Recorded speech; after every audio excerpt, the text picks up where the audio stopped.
আসসালামু আলাইকুম। প্রকৃতির কি অপরূপ সৌন্দর্য! কত সুন্দর গাছ, যেগুলি অনেক সময় লাগাতে হয় না, যত্ন করতে হয় না, তবু কত সুন্দর। প্রতিটা গাছই ঔষধি গুণ আছে। ঔষধি গুণ সমৃদ্ধ এই গাছগুলো দেখেন, এইটা হলো আমরা আমাদের ভাষায় বলি চুকা পাতা, কেউ বলে টক পাতা। এটার পাতাগুলো ভর্তা করে খাওয়া যায়। আবার এই যে লাল ফুলগুলো দেখছেন, এই ফুলগুলো হলো আ আ এটাকে আমি এটা দিয়ে একবার জেলি বানিয়েছিলাম। খুব সুস্বাদু হয়েছিল। ম্যাট্রস ফুল বলি আবার। এই ম্যাট্রস ফুলগুলো দিয়ে জেলি বানানো যায়। জেলিটাও খুব সুস্বাদু।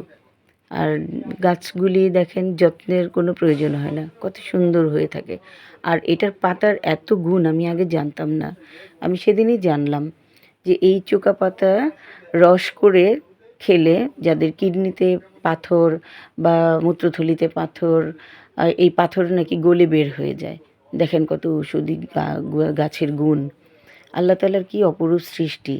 আল্লাহ আমাদের এত নিয়ামত দিয়েছেন, এত নিয়ামত দিয়েছেন যে আমরা শুকরিয়া আদায় করে শেষ করতে পারবো না। আলহামদুলিল্লাহ। এর মধ্যেই আমাদের কত ঔষধ, কত রহমত।